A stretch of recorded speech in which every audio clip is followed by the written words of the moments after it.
नमस्कार दोस्तों, आपका हमारे यूट्यूब चैनल में स्वागत है। आज मैं सुनाऊंगी आपको लोक कल्याण।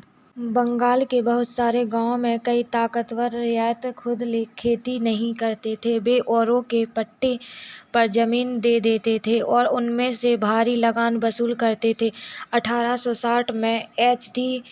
क्लोब्रेन ने इन काश्तकारों की स्थिति में इन शब्दों में बयान की थी: बटाई की भारी शर्तों और मवेशियों बीच आजीविका व कर्जों के बदले बेगारी से दबे के काश्तकार खुद के कर्ज से कभी बाहर नहीं निकाल सकते थे। जब उन्हें जीने को भी पूरा नहीं मिलता था तो ऐसे भयानक हालात में वे दिल लगाकर काम करते थे कैसे कर सकते थे, ना ही उन्हें अपनी हालत सुधारने की कोई उम्मीद दिखाई देती थी।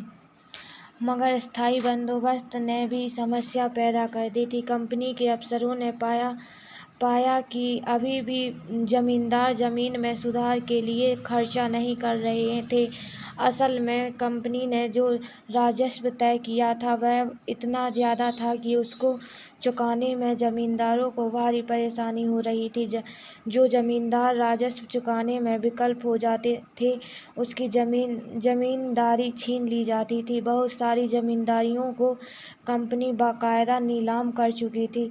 19वीं सदी के पहले दशक तक हालात बदल चुके थे। बाजार में कीमतें बढ़ीं और धीरे धीरे खेती का विस्तार होने लगा। इससे जमींदारों की आमदनी में तो सुधार आया, लेकिन कंपनी को कोई फायदा नहीं हुआ, क्योंकि कंपनी तो हमेशा के लिए राजस्व तय कर चुकी थी। अब वह राजस्व में वृद्धि नहीं कर सकती थी। लेकिन जमींदारों को अभी भी जमीन की बेहतरी में कोई दिलचस्पी नहीं थी। उनमें से कुछ तो बंदोबस्त के शुरुआती सालों में ही अपनी जमीन गांव गंवा चुके थे। जो बचे रह गए थे अब उन्हें भी बिना परेशानी और निवेश का खतरा उठाए आमदनी की उम्मीद दिखाई दे रही है।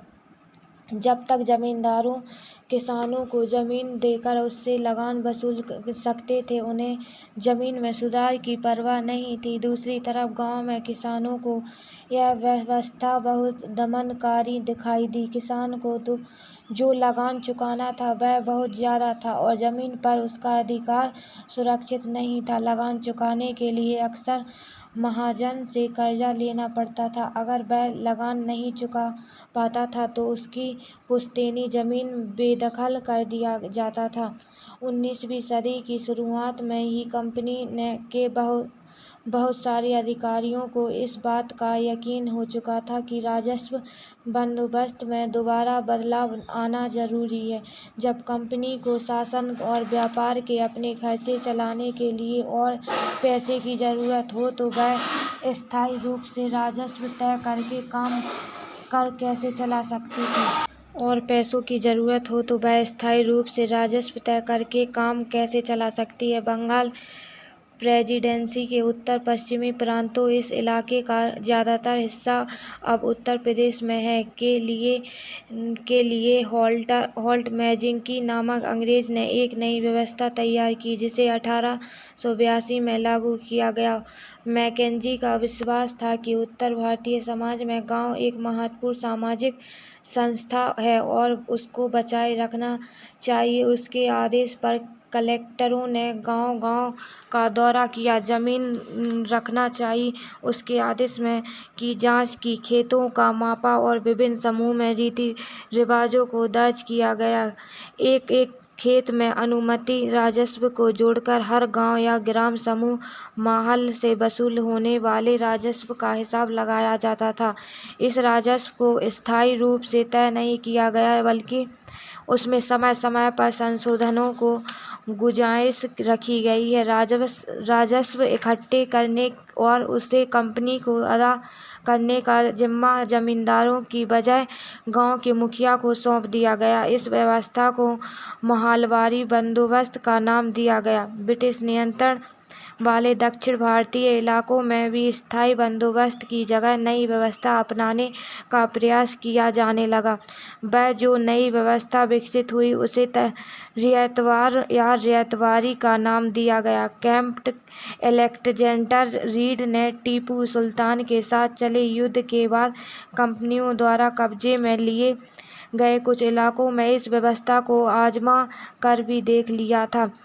टॉमस मुनरो ने इस व्यवस्था को विकसित किए और धीरे धीरे पूरे दक्षिणी भारत पर यही व्यवस्था लागू कर दी गई है। रीड और मुनरो को लगता था कि दक्षिण में परंपरागत जमींदारी नहीं थे, इसलिए उनका तर्क यह था कि उन्हें सीधे किसानों रियायतों से ही बंदोबस्त करना चाहिए जो पीढ़ियों से जमीन पर खेती करते आ रहे हैं। राजस्व आकलन में पहले उनके खेतों पर सावधानीपूर्वक और अलग से सर्वेक्षण किया जाना चाहिए। मुनरो का मानना था कि अंग्रेजों को पिता की भांति किसानों की रक्षा करनी चाहिए। नई व्यवस्थाएं लागू होने के बाद महज कुछ साल के भीतर उनमें समस्याएं दिखाई देने लगीं। जमीन से होने वाली आमदनी बढ़ाने के चक्कर में राजस्व अधिकारियों ने बहुत ज़्यादा राजस्व तय कर दिया था। किसान राजस्व चुका नहीं पा रहे थे,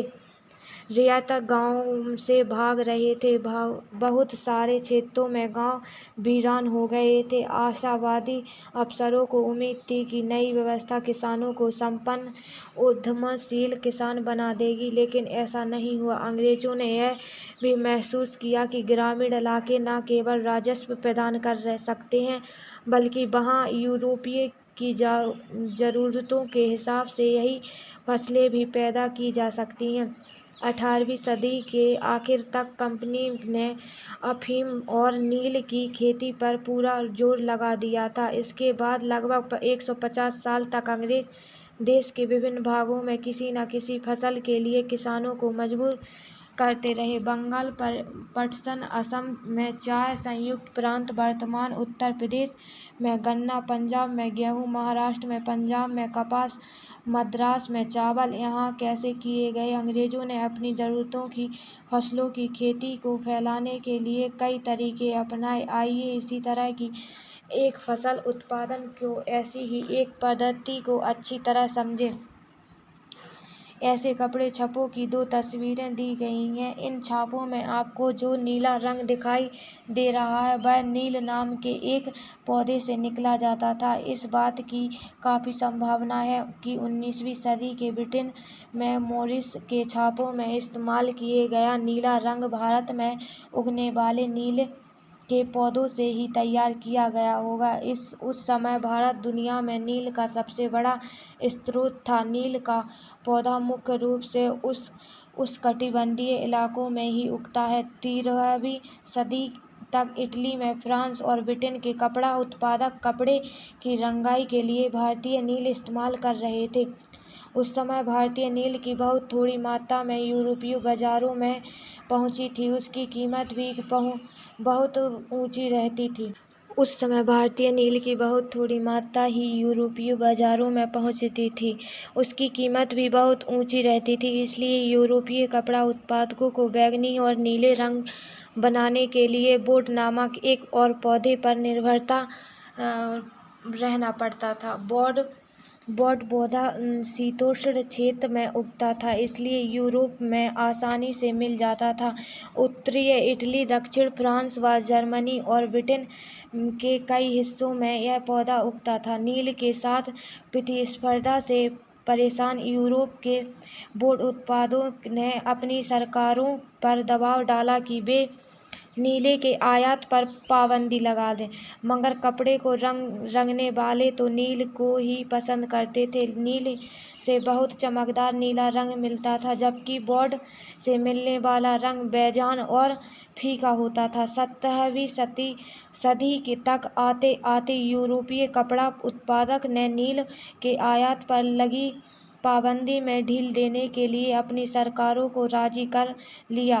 कैरिबियाई द्वीप समूह से स्थित टेंड डोमिंगो फ्रांसीसी, ब्राज़ील में पुर्तगाली, जमैका में ब्रिटिश और ज़ेमुला ने स्पेशल लोग नील खेती करने से लगे। उत्तरी अमेरिका में भी बहुत सारे भागों में नील के बागान सामने आ गए थे। 18वीं शताब्दी के आखिर तक भारतीय नील की मांग और बढ़ गई। ब्रिटेन में औद्योगिकरण का युग शुरू हो चुका था और उसके कपास उत्पादन से भारी इजाफा हुआ। अब कपड़ों की रंगाई की मांग और तेजी से बढ़ने लगी। जब नील की मांग बढ़ी, उसी दौरान वेस्ट इंडीज और अमेरिका से मिलने वाली आपूर्ति अनेक कारणों से बंद हो गई है। 1783 से 1789 के बीच दुनिया का नील उत्पादन आधा रह गया था। ब्रिटेन के अंग्रेज अब नील की आपूर्ति के लिए बेचैनी से किसी और स्रोत की तलाश कर रहे थे। यह नील कहाँ से मिल सकता था? यूरोप में नील की बढ़ती मांग को देखते हुए ईस्ट इंडिया कंपनी भी भारत में नील की खेती बढ़ाने के रास्ते ढूंढने लगी थी।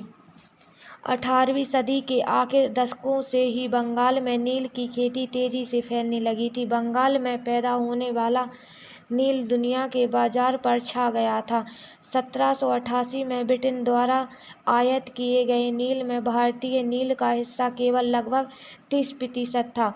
1810 में ब्रिटेन द्वारा आयात किए गए नील में भारतीय नील का हिस्सा 95% हो चुका था। जैसे जैसे नील का व्यापार फैला, कंपनी के अफसर और व्यावसायिक एजेंट नील के उत्पादन में पैसा लगाने लगे। समय बीतने के साथ कंपनी कारोबार पर ध्यान देने के लिए अपनी नौकरियां छोड़ दी। भरी मुनाफे की उम्मीद में स्कॉटलैंड और इंग्लैंड के बहुत सारे लोग भारत आए और उन्होंने नील के बागान लगा लिए। जिनके पास नील की पैदावार के लिए पैसा नहीं था, उन्हें कंपनी और नए बैंक कर्जा देने को तैयार हो गए। नील की खेती के दो मुख्य तरीके निज और रियायती।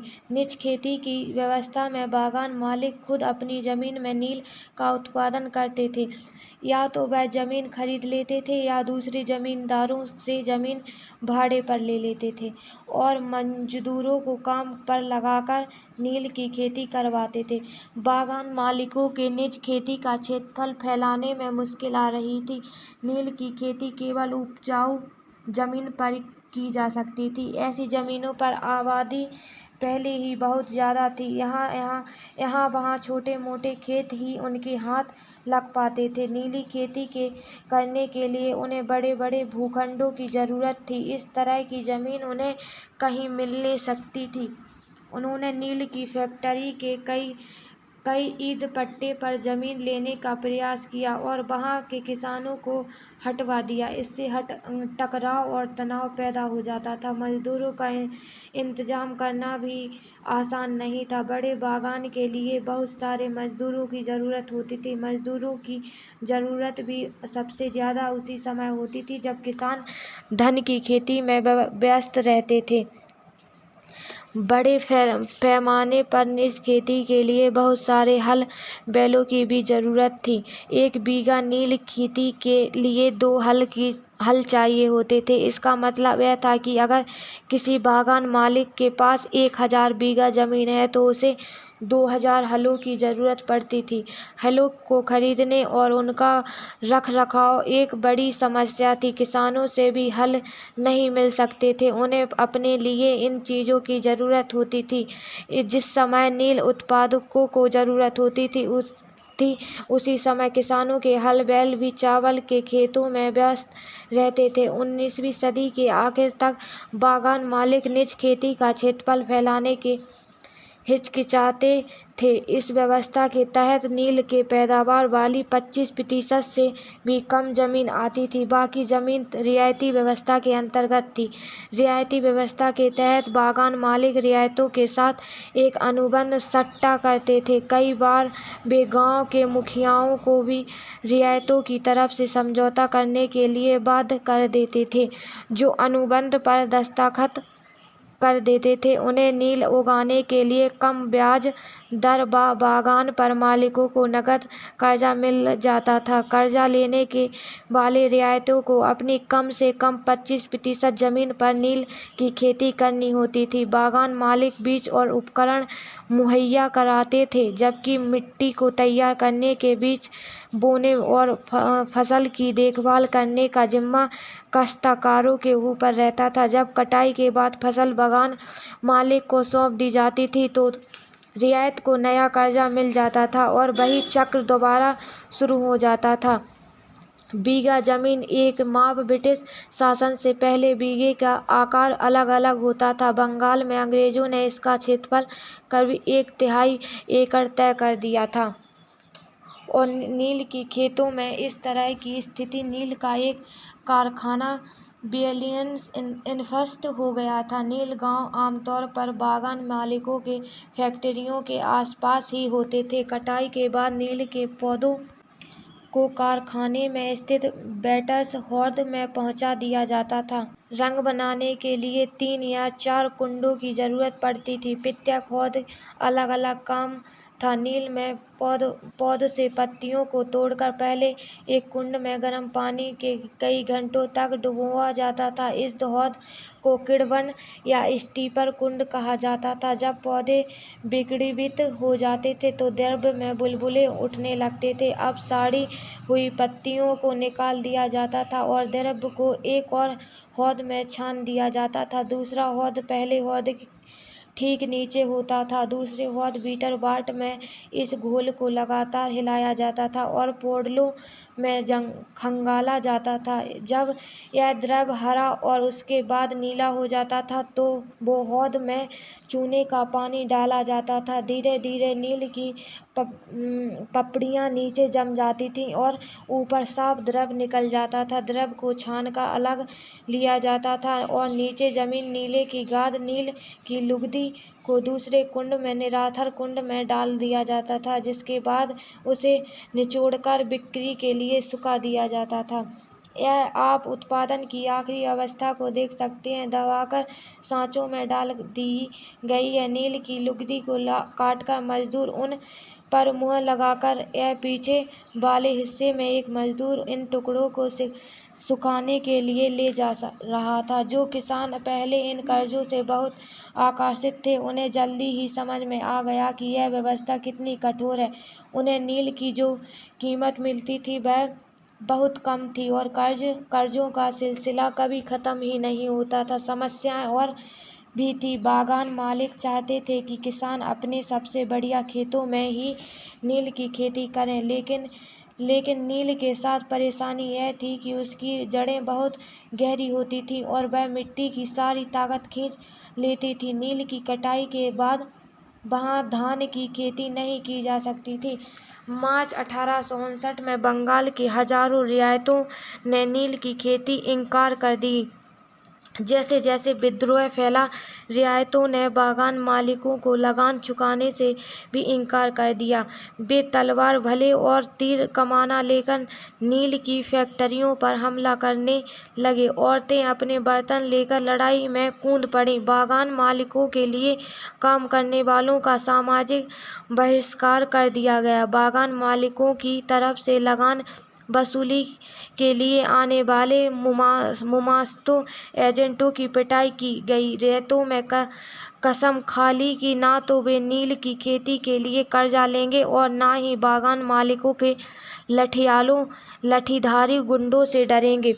नील के किसान चुप बैठने को तैयार नहीं थे, क्योंकि उन्हें बगावत की ताकत कहाँ से मिली। इससे कोई शक नहीं कि नील की खेती अत्यंत दमनात्मक थी, लेकिन जो लोग दबे होते हैं वे हमेशा बगावत नहीं करते। ऐसा कभी कभी ही होता है कि 1859 में नील रियायतों को लगा कि बागान मालिकों के खिलाफ बगावत में उन्हें स्थानीय जमींदारों और मुखियाओं का भी समर्थन मिल सकता है। बहुत सारे गांवों में जिन मुखियाओं से नील के अनुबंधों पर जबरन दस्तखत कराए गए, उन्होंने ही नील के किसानों को इकट्ठा किया और लठियालों के साथ आमने सामने की लड़ाई लड़ी।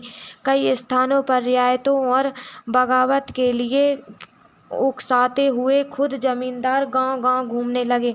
जमींदार इस बात से परेशान थे कि बागान मालिकों की ताकत बढ़ती जा रही थी और बागान मालिक जबरन लंबे समय के लिए उनसे जमीन ले लेते थे। नील के किसानों को यह भी लग रहा था कि अंग्रेज सरकार भी संघर्ष में उनका साथ देगी।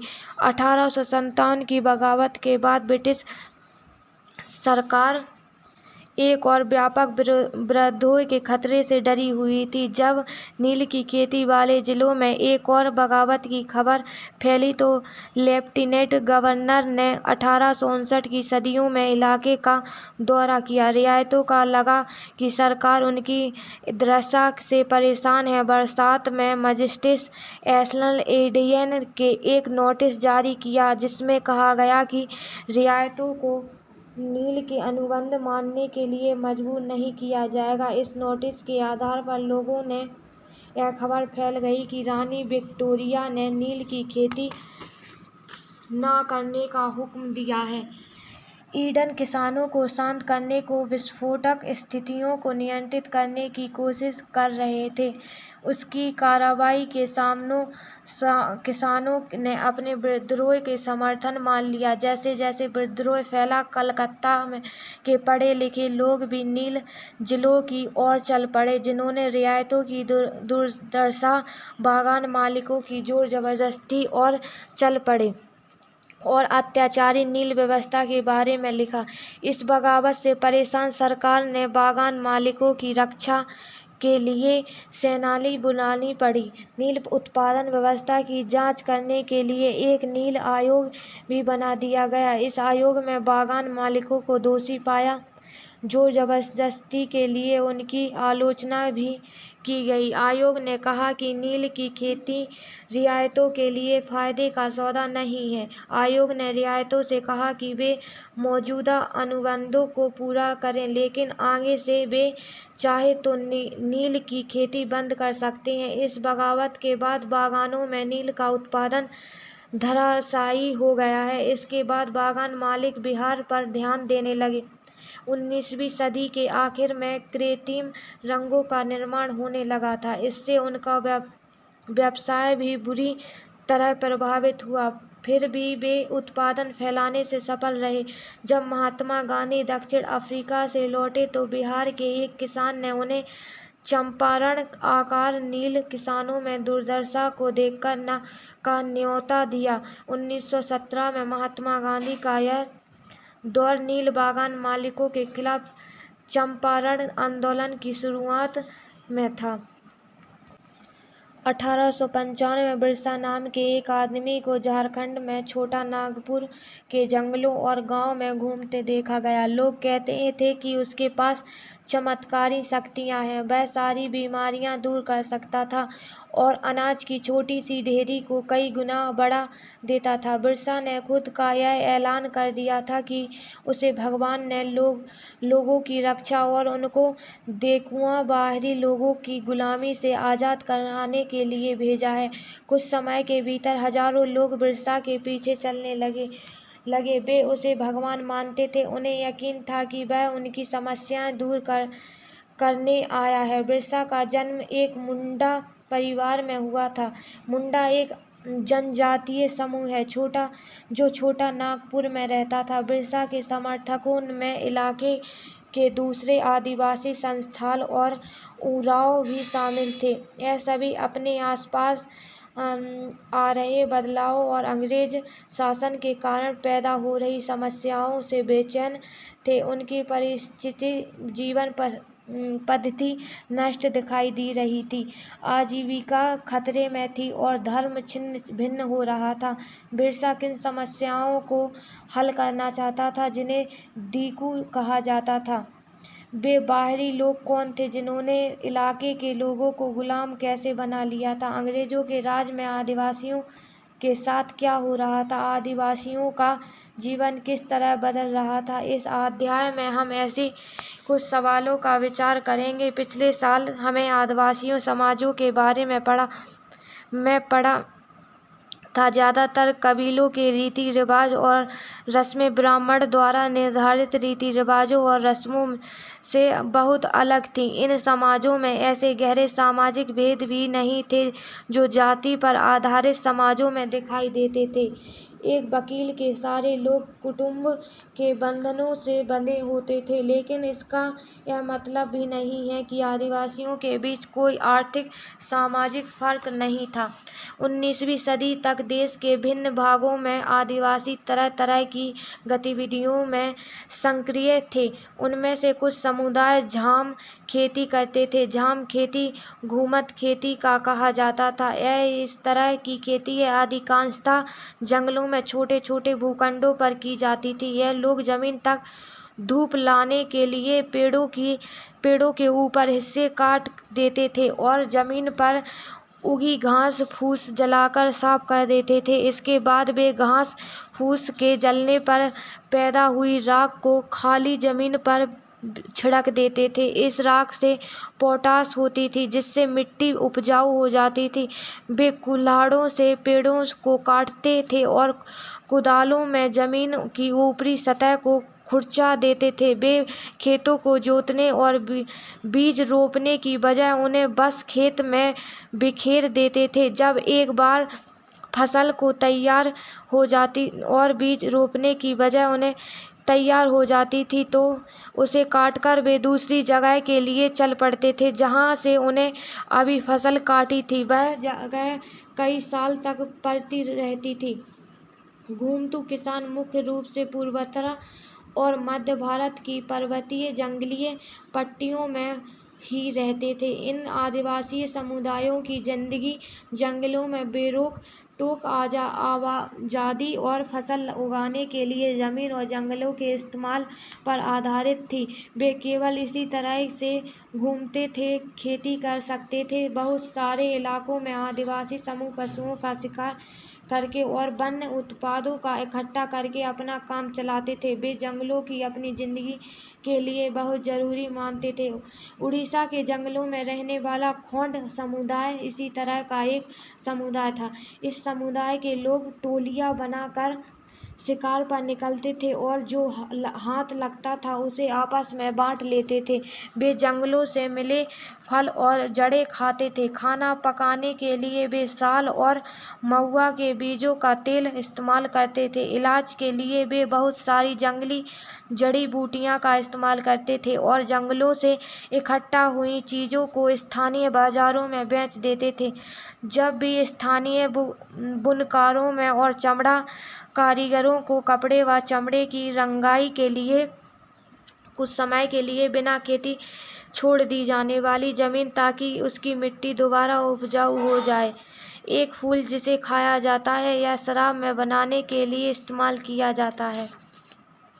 कुसुम और पलाश के फूल की जरूरत होती थी तो वे खोंड समुदाय के लोग से ही कहते थे। इन समुदाय को चावल और अन्य अनाज कहाँ से मिलते थे। कई बार तो चीज़ों की अदला बदली से काम चला जाता था। वे अपने कीमती वन उत्पादों के बदले ज़रूरत की चीज़ें ले लेते थे। कई बार उन्हें ज़रूरी चीज़ें खरीदने के लिए अपनी मुट्ठी भर आमदनी का सहारा लेना पड़ता था। उनमें से कई लोग आसपास के गांव में नौकरी भी करते थे। कोई बोझ ढोता था और तो कोई सड़क निर्माण कार्यों में नौकरी करता था। कई आदिवासी खेत मजदूर थे। जब वन उत्पाद कम पड़ जाते थे तो आदिवासियों को मजदूरी के लिए ज़्यादा भटकना पड़ता था। लेकिन उनमें से बहुत सारे समुदाय जैसे मध्य भारत के बेगा और के लिए काम करने से कतराते थे। बेगा खुद को जंगल की संतान मानते थे जो केवल जंगल की उपज पर ही जिंदा रह सकती थी। मजदूरी करना बेगाओं के लिए अपमान की बात थी। जो चीज़ें आसपास पैदा नहीं होती थी उन्हें हासिल करने के लिए आदिवासियों को खरीद फरोख्त भी करनी पड़ती थी। इसकी वजह से वे कभी कभी व्यापारियों और महाजनों पर आश्रित हो जाते थे। व्यापारी बेचैन की चीज़ें लेकर आते थे और भारी कीमत पर चीज़ें बेचते थे। खुदखोर महाजन भी आदिवासियों को कर्जा तो दे देते थे लेकिन उसका ब्याज बहुत ज़्यादा होता था। इस तरह बाजार और वाणिज्य ने आदिवासियों को कर्ज और गरीबी ढकेल दिया था। बहुत सारे आदिवासी समूह जानवर पालकर अपनी जिंदगी चलाते थे। वे चरवाहे थे जो मौसम के हिसाब से से मवेशियों का भेड़ों के रेवड़ लेकर यहाँ से वहाँ जाते थे। जब एक जगह घास खत्म हो जाती थी तो वे दूसरे इलाके में चले जाते थे। पंजाब के पहाड़ों में रहने वाले बनगुज्जर और आंध्र प्रदेश के लवड़िया आदि समुदाय गाय भैंस के झुंड पालते थे। कुल्लू के गद्दी समुदाय के लोग गडरिया थे जो और कश्मीर के बकरवाल बकरियां पालते थे। अगले साल इतिहास की पाठ्यक्रम पुस्तक में आप उनके बारे में विस्तार से पढ़ेंगे। समाजों में रहने वाले लोगों की काम और समय के बारे में समझदारी एक जैसी नहीं होती है। विभिन्न क्षेत्रों में रहने वाले घुमातू आदिवासियों और शिकारियों की जिंदगी एक खास क्रम और मर्द औरत के बीच कामों में बंटवारे से चलती थी। ब्रिटेन मानव वैज्ञानिक बेरियन एल्डिवन ने 1930 और 1940 के दशकों में कई साल मध्य भारत के बैगा कामों में बंटवारे को समझा जा सकता है। वे चैत में औरतें इकट्ठा करने और बचे कुट्टे ठुंडों को काटने जाती थीं। पुरुष बड़े बड़े पेड़ों को काटते थे और शिकार पर जाते थे। शिकार पूरे चांद के समय पूर्व से शुरू होता था। शिकार के लिए बांस के फंटों का इस्तेमाल करते थे। औरतें सगो, इमली और मसुरुआ, कुरमुत्ता आदि फल बीनकर लाती थीं। बैगा औरतें या केवल जड़ें कंद इकट्ठा करती थी या महुआ के बीज इकट्ठा करती थी। मध्य भारत के आदिवासियों के बेगाओं को सबसे अच्छा शिकारी माना जाता था। बैसाख के जंगलों को जलाया जाता था। औरतें अधजली लकड़ियों को ईंधन के लिए बीन लेती थीं। आदमी शिकार पर जाते रहते थे लेकिन गांव से दूर नहीं जाते थे। जेठ में बुआई होती थी, शिकार चलता रहता था। आषाढ़ से भादों तक मर्द खेतों में काम करते थे। कुआर में फलियां आने लगती थीं और कार्तिक कुटी में पक जाती थी। अगन में सारी फसल तैयार हो जाती थी और फूस में फटकन किया जाता था। नाच गाना और शादियां भी फूस के महीने में ही होती थी। माओ में फूस नए बेवड़ की तरफ से चल देते थे। दौरान शिकार व चीजों का संग्रह ही जीने की मुख्य गतिविधि थी। यह चक्र पहले साल का होता था। दूसरे साल शिकार के लिए ज़्यादा समय मिल जाता था क्योंकि केवल कुछ फसलों की ही बुआई कटाई होती थी। क्योंकि भोजन काफ़ी होता था इसलिए पुरुष बेवड़ों में ही रहते थे। तीसरे साल में भोजन के लिए वन उत्पादनों की भी ज़रूरत पड़ती थी। 19वीं सदी से पहले ही बहुत सारे जनजातीय कबीले एक जगह टिककर खेती करने लगे थे। वे बार बार जगह बदलने की बजाय साल दर एक ही जगह खेती करते थे। वे हलों को इस्तेमाल करने लगे थे और धीरे धीरे उन्हें जमीन पर खेती करते हैं वे हलों को इस्तेमाल भी कर लेते थे। अधिकार भी मिलते जा रहे थे।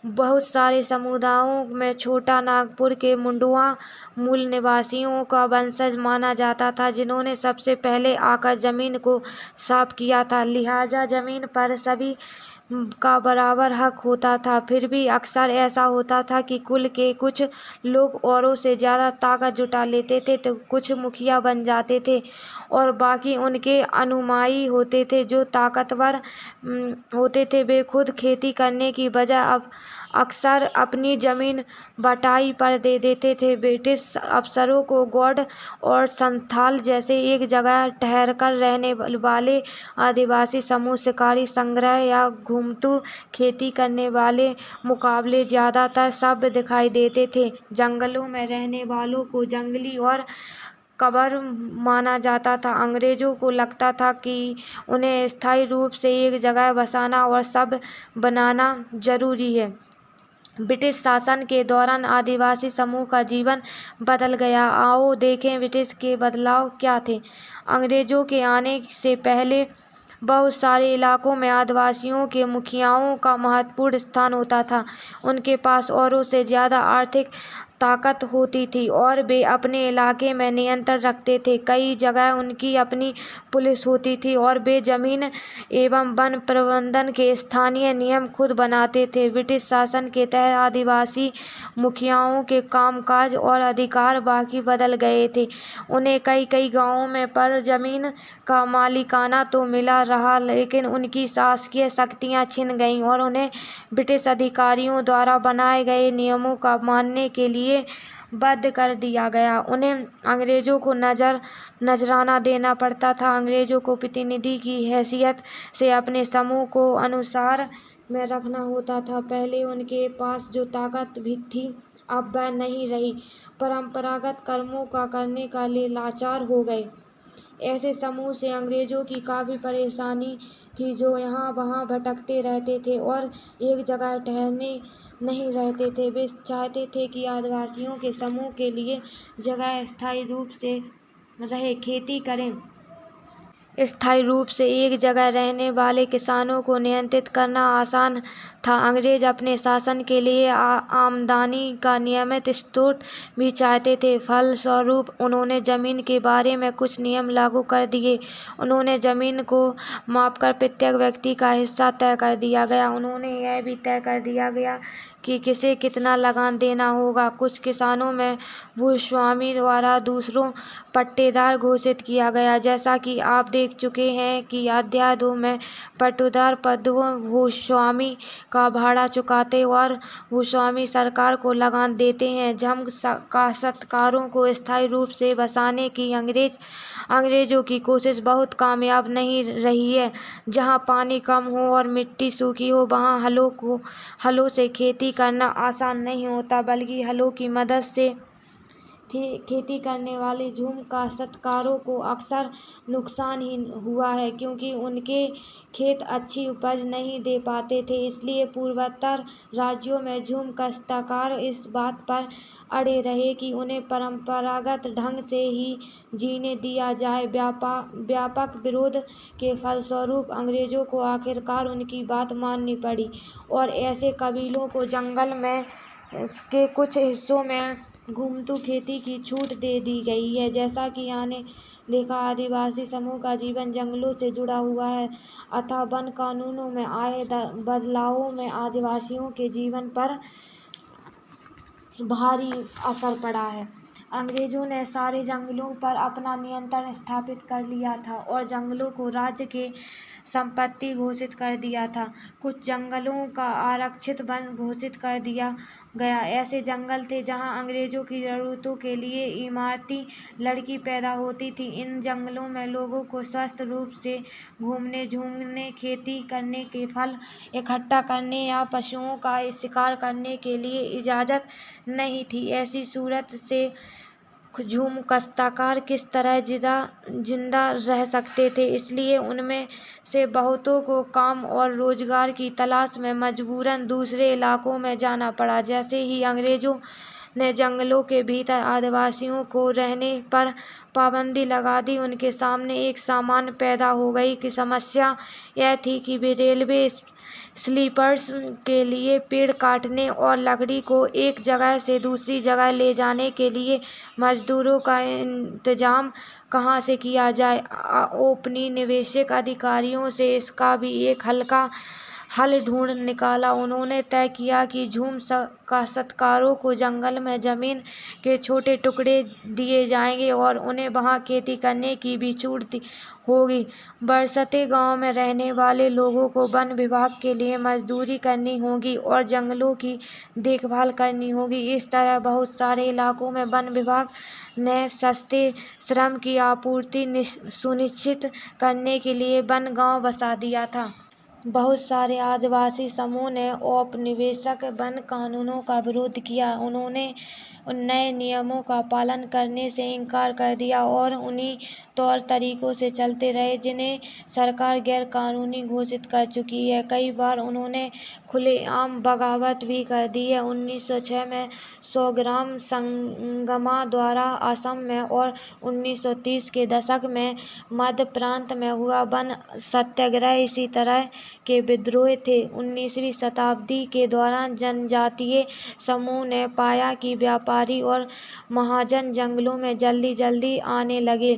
वे वन उपज खरीदने की नकद कर्जा देने और आदिवासियों को मजदूरी पर रखने के लिए आ रहे थे। इन सारे बदलावों से क्या असर पड़ने वाले हैं, यह सामने में आदिवासियों को कुछ समय लगा। यह समझने के लिए आइए रेशम उत्पादकों की स्थिति को देखकर 18वीं सदी के भारतीय रेशम की यूरोपीय बाजारों में भारी मांग थी। भारतीय रेशम की अच्छी गुणवत्ता सबको आकर्षित करती थी और भारत का निर्यात तेजी से बढ़ रहा था। जैसे जैसे बाजार फैला, ईस्ट इंडिया कंपनी के अफसर इस मांग को पूरा करने के लिए रेशम उत्पादन पर जोर देने लगे। वर्तमान झारखंड में स्थित हजारीबाग के आसपास रहने वाले संस्थाल रेशम के कीड़े पत्तले थे। रेशम के व्यापारी अपने एजेंटों को भेजकर आदिवासियों को कर्ज देते थे और उनके क्रमक्रेशों से इकट्ठा कर लेते थे। 1000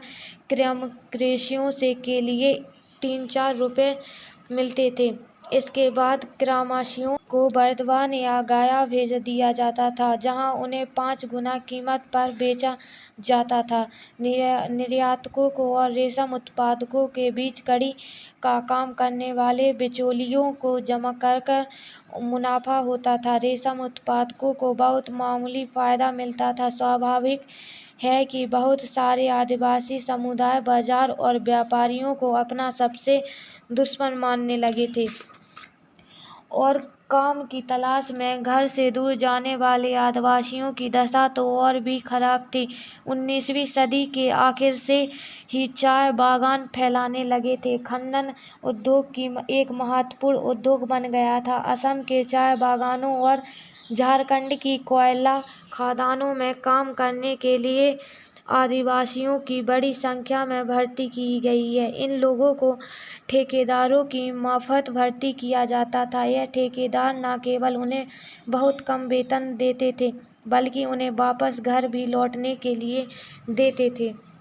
19वीं सदी और 20वीं शताब्दी के दौरान देश के विभिन्न भागों में जनजातीय समूह ने बदलते कानूनों, अपने व्यापार पर लगी पाबंदियों, नए करों और व्यापारियों के व महाजनों द्वारा किए जा रहे शोषण के खिलाफ कई बार बगावत की। 1831 से लेकर 1832 में कोल आदिवासियों ने और 1855 में संस्थालों से बगावत कर दी थी। मध्य भारत में बस्तर विद्रोह 1910 में हुआ और 1940 में महाराष्ट्र में बरली विद्रोह हुआ। बिरसा जिस आंदोलन के नेतृत्व कर रहे थे वह इसी तरह का विद्रोह था। बिरसा का जन्म 1870 के दशक के मध्य में हुआ। उनके पिता गरीब के थे। बिरसा का बचपन भेड़ बकरियां चराते, बांसुरी बजाते और स्थानीय अखाड़ों में नाचते गाते बीता था। उनकी परवरिश मुख्य रूप से बोहुंडा के आसपास के जंगलों में हुई। गरीबी से लाचार बिरसा के पिता को काम की तलाश में जगह जगह भटकना पड़ता था। लड़कपन में ही बिरसा ने अतीत में हुए मुंडा विद्रोह की कहानियां सुन ली थी। उन्होंने कई बार समुदाय के सरदारों, मुखियाओं के विद्रोह का आह्वान करते देखा। बिरसा के समुदाय के लोग ऐसे स्वर्ण युग की बात किया करते थे कि जब मुंडा लोग दियोकुआ के उत्तरीपन में पूरी तरह आजाद थे। सरदारों का कहना था कि एक बार फिर अपने समुदाय के परंपरागत अधिकार बहाल हो जाएंगे। वे खुद को इलाके के मूल निवासियों का वंशज मानते थे और अपनी जमीन की लड़ाई, मुल्क की लड़ाई लड़ रहे थे। वे लोग को याद दिलाते थे कि उन्हें अपना साम्राज्य वापस पाना है। बिरसा स्थानीय मिशनरी स्कूल में जाने लगे, जहां उन्हें मिशनरियों के उपदेश सुनने का मौका मिला। वहां भी उन्होंने यही सुना कि मुंडा समुदाय स्वर्ग का साम्राज्य हासिल कर सकता है और अपने खोए हुए अधिकार वापस पा सकता है। अगर वे अच्छे ईसाई बन जाएं और अपनी खराब आदतें छोड़ दें तो वे ऐसा हो सकता है। बाद में बिरसा ने एक जमाने में माने वैष्णव धर्म प्रचारक के साथ ही भी कुछ समय बिताया। उन्होंने जनेऊ धारण किया और श्रद्धता व दया पर जोर देने लगे। अपनी किशोर अवस्था में बिरसा जिन विचारों में संपर्क में आए उनसे वह काफी गहरे तौर पर प्रभावित थे। बिरसा का आंदोलन आदिवासी समाज को सुधारने का आंदोलन था। उन्होंने मुंडुआ से आह्वान किया कि वे शराब पीना छोड़ दें, गाँव को साफ रखें और डायन व जादू टोने में विश्वास न करें। यहाँ ध्यान देने वाली बात है कि बिरसा मिशनरियों और जमींदारों का भी लगातार विरोध किया। वह उन्हें बाहर का मानते थे जो मुंडा जीवन शैली को नष्ट कर रहे थे। 1895 में बिरसा ने अपने अनुयायियों से आह्वान किया कि वे अपने गौरवपूर्ण अतीत को पुनर्जीवित करने के लिए संकल्प ले रहे हैं। वह अतीत के एक ऐसे स्वर्ण युग सतयुग की चर्चा करते थे जब मुंडा लोग अच्छा जीवन जीते थे, तब तटबंध बनाते थे, कुदरती झरनों को नियंत्रित करते थे, पेड़ और बाग लगाते थे, पेट पालने के लिए खेती करते थे।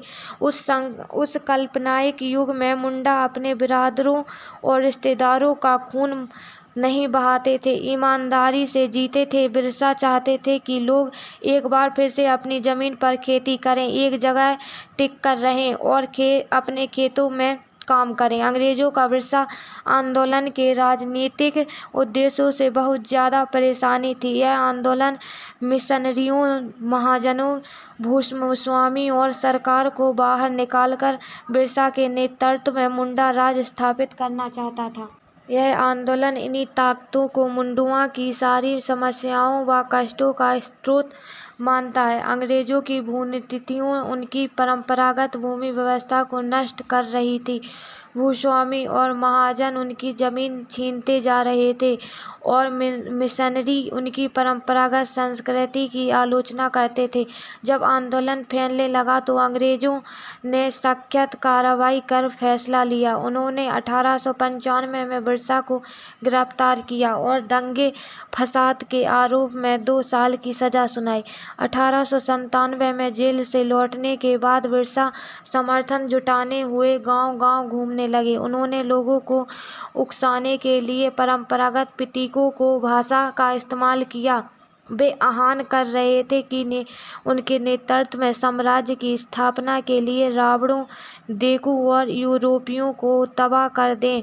बिरसा के अनुयायी देखू और यूरोपीय सत्ता के प्रतीकों को निशाना बनाने के लगे। उन्होंने थाने और चर्चा पर हमले किए और महाजनों व जमींदारों की संपत्तियों पर धावा बोल दिया। सफेद झंडा बिरसा राज का प्रतीक था। सन 1990 में बिरसा की हैज से मृत्यु हो गई और आंदोलन ठंडा पड़ गया। यह आंदोलन 2 मायनों में महत्वपूर्ण था। पहला, इनमें औपनिवेशिक सरकार को ऐसे कानून लागू करने के लिए मजबूर किया जिनके जरिए दीकू लोग आदिवासियों की जमीन पर आसानी से कब्जा न कर सकें। दूसरा, इनसे एक बार फिर जता दिया कि अन्याय का विरोध करने और औपनिवेशिक शासन के विरुद्ध अपने गुस्से को अभिव्यक्त करने में आदिवासी सक्षम। उन्होंने अपने खास अंदाज में अपनी खास रस्मों और संघर्ष के प्रतीक के जरिए इस काम को अंजाम दिया था। पिछले अध्यायों में आपने ईस्ट इंडिया कंपनी की नीतियों और जनता पर उसके प्रभावों के बारे में पढ़ा। इन नीतियों में राजाओं की रानियों, किसानों, जमींदारों, आदिवासियों, सिपाहियों सब पर तरह तरह के असर पड़े। आप यह भी देख चुके हैं कि जो नीतियाँ और कार्रवाई जनता के हित में नहीं होती हैं या जो उनकी भावनाओं को ठेस पहुँचाती हैं, उनका लोग किस तरह विरोध करते हैं। 18वीं सदी के मध्य से ही राजाओं को और नवाबों की ताकत छीनने लगी थी। उनकी सत्ता और सम्मान दोनों खत्म होते जा रहे थे। बहुत सारे दरबारों में रेजिमेंट तैनात कर दिए गए थे। स्थानीय शासकों की स्वतंत्रता घटती जा रही थी। उनकी सेनाओं को भंग कर दिया गया था। उनके राजस्व वसूली के अधिकार व इलाके एक-एक करके छीन जा रहे थे।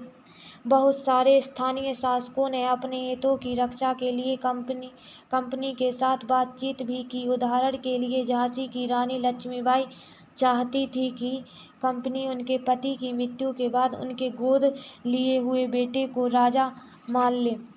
पेशवा बाजीराव द्वितीय के दत्तक पुत्र नाना साहिब ने भी कंपनी से आग्रह किया कि उनके पिता को जो पेंशन मिलती थी वह मृत्यु के बाद उन्हें मिलने लगे। अपनी श्रेष्ठता और सैनिक की ताकत के नशे में चूर कंपनी ने इन निवेदनों को ठुकरा दिया।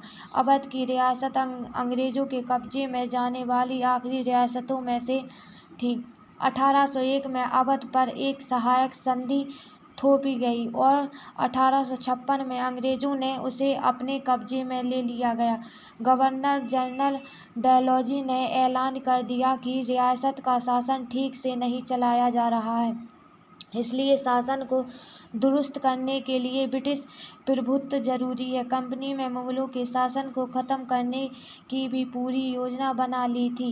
कंपनी द्वारा जारी किए गए सिक्कों पर से मुगल बादशाह का नाम हटा दिया गया। 1849 में गवर्नर जनरल डलहौजी ने ऐलान किया कि बहादुर शाह जफर की मृत्यु के बाद बादशाह के परिवार को लाल किले से निकाल कर उसे दिल्ली में कहीं और बसाया जाएगा। 1856 में गवर्नर जनरल कैनिंग ने फैसला किया कि बहादुर शाह जफर आखिरी मुगल बादशाह होंगे। उनकी मृत्यु के बाद उनके किसी भी वंशज को बादशाह नहीं मनाया जाएगा, उन्हें केवल राजकुमारों के रूप में मान्यता दी जाएगी। गांव में किसान और जमींदार भारी भरकम लगान और कर वसूली के सख्त तौर तरीकों से परेशान थे। बहुत सारे लोग महाजनों से लिया कर्ज नहीं लौटा पा रहे थे। इसके कारण उनकी पीढ़ियों पुरानी जमीनें हाथ से निकलती जा रही थीं।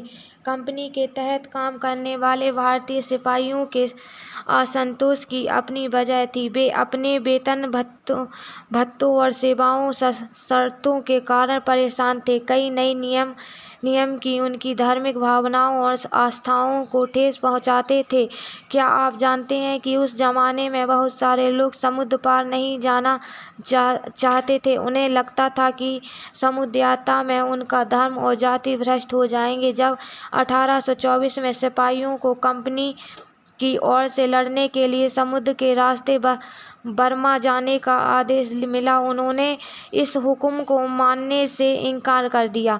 उन्हें जमीन के रास्ते से जाने में ऐतराज नहीं था। सरकार का हुक्म न मानने के कारण उन्हें सख्त सजा दी गई। क्योंकि यह मुद्दा अभी खत्म नहीं हुआ था, इसलिए 1856 में कंपनी को एक नया कानून बनाना पड़ा। इस कानून में साफ कहा गया था कि अगर कोई व्यक्ति कंपनी की सेना में नौकरी करेगा तो जरूरत पड़ने पर उसे समुद्र पार भी जाना पड़ सकता है। सिपाही गांव के हालात से भी परेशान थे। बहुत सारे सिपाही खुद किसान थे। वे अपने परिवार गांव छोड़कर आए थे, लिहाजा किसानों का गुस्सा जल्द ही सिपाहियों पर भी फैल गया।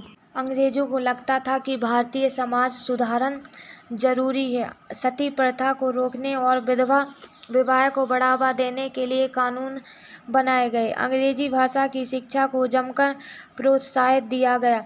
1830 के बाद कंपनी ने ईसाई मिशनरियों को खुलकर काम करने का यह तक कि जमीन संपत्ति जुटाने की भी छूट दे दी गई है। 1850 में एक नया कानून बनाया गया जिससे ईसाई धर्म को अपनाना और आसान हो गया है।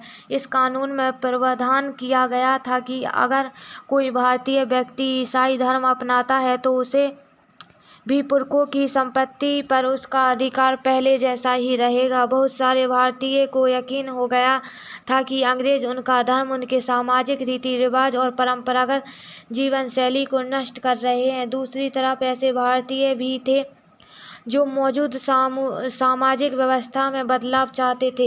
इन सुधारकों को और उनके सुधार आंदोलन के बारे में आप अध्याय 6 में पढ़ेंगे। उस जमाने में लोग अंग्रेज शासन के बारे में क्या सोच रहे थे, इसका जायजा लेने के लिए अब यहाँ महाराष्ट्र के एक गांव में रहने वाले ब्राह्मण विष्णु भट्ट गोडसे द्वारा लिखित पुस्तक साझा प्रवास के कुछ अंश दिए गए हैं। विष्णु भट्ट और उनके चाचा मथुरा में आयोजित किए जा रहे एक यज्ञ में भाग लेने के लिए निकले थे। विष्णु भट्ट लिखते थे कि रास्ते में उनकी मुलाकात कुछ सिपाहियों से हुई, जिन्होंने उन्हें सलाह दी कि वे वापस लौट जाएं, क्योंकि 3 दिन में भीतर चारों तरफ कोहरा मच जाएगा। सिपाहियों ने जो कहा वह इस प्रकार था: अंग्रेज सरकार हिंदुओं और मुसलमानों के धर्म को नष्ट करने पर आमादा है। उन्होंने 84 नियमों की एक सूची बनाई है और कलकत्ता से सारे राजाओं और राजकुमारों की मौजूदगी में उसका ऐलान किया कि कर दिया गया। उन्होंने सिपाहियों ने बताया कि राजा इन नियमों को मानने के लिए तैयार नहीं है। उन्होंने अंग्रेजों को घातक परिणामों की चेतावनी दी है। राजाओं ने कहा कि अगर यह नियम लागू किए गए तो भारी उथल-पुथल मच जाएगी कि राजा भारी गुस्से में अपनी राजधानियों को लौट गए। तमाम बड़े लोग योजनाएं बना रहे थे। धर्म युद्ध के लिए तारीख तय कर ली गई थी और मेरठ छावनी के एक युक्त योजना तैयार करके विभिन्न छावनी में भेज दी गई थी।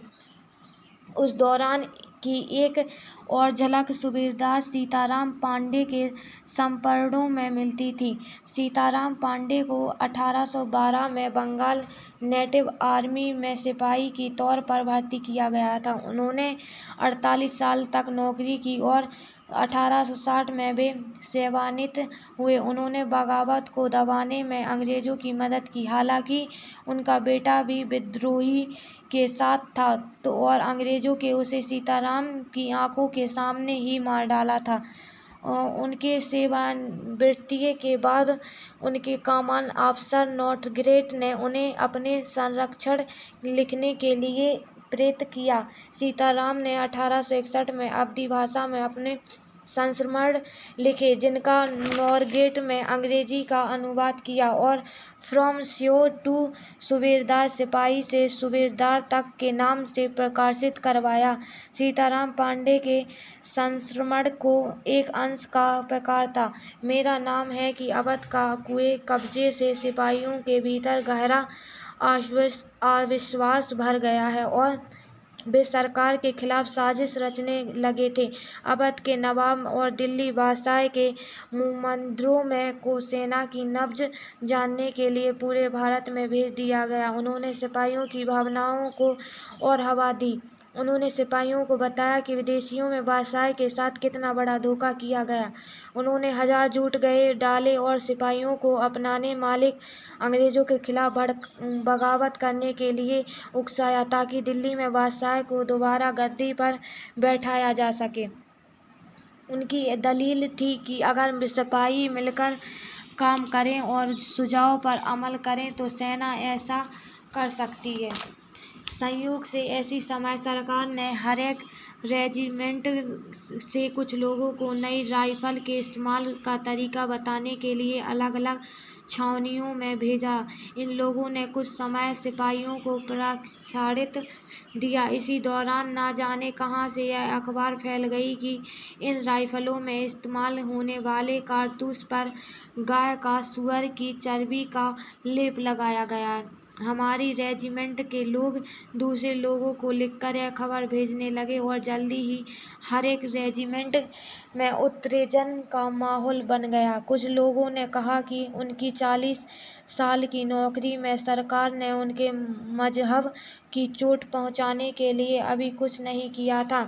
लेकिन जैसा कि पहले ही जिक्र किया गया, अवध कब्जे में कारण सिपाही पहले ही गुस्से में थे। स्वार्थी लोगों ने फौरन यह कहानी गढ़ दी कि अंग्रेज तो सबको ईसाई बनाना चाहते थे, इसलिए उन्होंने ऐसे कारतूस तैयार किए ताकि उन्हें इस्तेमाल करके से मुसलमान और हिंदू दोनों भ्रष्ट हो जाएं। कर्नल साहब का मानना था कि यह बेचैनी जो उन्हें भी साफ दिखाई दे रही है, इस बार भी अपने आप खत्म हो जाएगी और उन्होंने मुझे घर चलाने जाने की हिदायत दी है। यद्यपि शासक और प्रजा के बीच संघर्ष कोई अनोखी बात नहीं है, लेकिन कभी कभी यह संघर्ष इतने फैल जाते हैं कि राज्य की सत्ता छिन्न भिन्न हो जाती है। बहुत सारे लोग मानने लगे हैं कि उन सब का शत्रु एक ही है, इसलिए वे सभी कुछ करना चाहते हैं। इस तरह की स्थिति में हालात अपने हाथ में लेने के लिए लोगों को संगठित होना पड़ता है। उन्हें संसार पहलकदमी और आत्मविश्वास पर परिचय देना होता है। भारत के उत्तरी भागों में 1857 में ऐसी ही स्थिति पैदा हुई थी। फतह और शासन के 100 साल बाद ईस्ट इंडिया कंपनी को एक भारी विद्रोह से जूझना पड़ रहा था। मई 1857 में शुरू हुई इस बगावत में भारत में कंपनी की अस्तित्व ही खतरे में डाल दिया गया था। मेरठ से शुरू करके सिपाहियों ने कई जगह बगावत की। समाज के विभिन्न तबकों की असंख्य लोग विद्रोही तेवरों के साथ उठ खड़े हुए। लोगों के मानते ही 19वीं सदी को 19वीं बेसाद के खिलाफ दुनिया भर में यह सबसे बड़ा अस्त्र संघर्ष था। 8 अप्रैल 1857 को युवा सिपाही मंगल पांडे को बैरकपुर में अपने अफसरों पर हमला करने के आरोप में फांसी पर लटका दिया गया। चंद दिन बाद मेरठ में तैनात कुछ सिपाहियों ने नए कारतूसों के साथ फौजी अभ्यास करने के इनकार कर दिए गए। सिपाहियों को लगता था कि उनका कारतूस पर गया और सूअर की चर्बी का लेप चढ़ाया गया था। 85 सिपाहियों को नौकरी से निकाल दिया गया। उन्हें अपने अफसरों पर हुक्म मानने के आरोप में 10/10 साल की सजा सुनाई गई है। 9 मई को 1857 की बात है।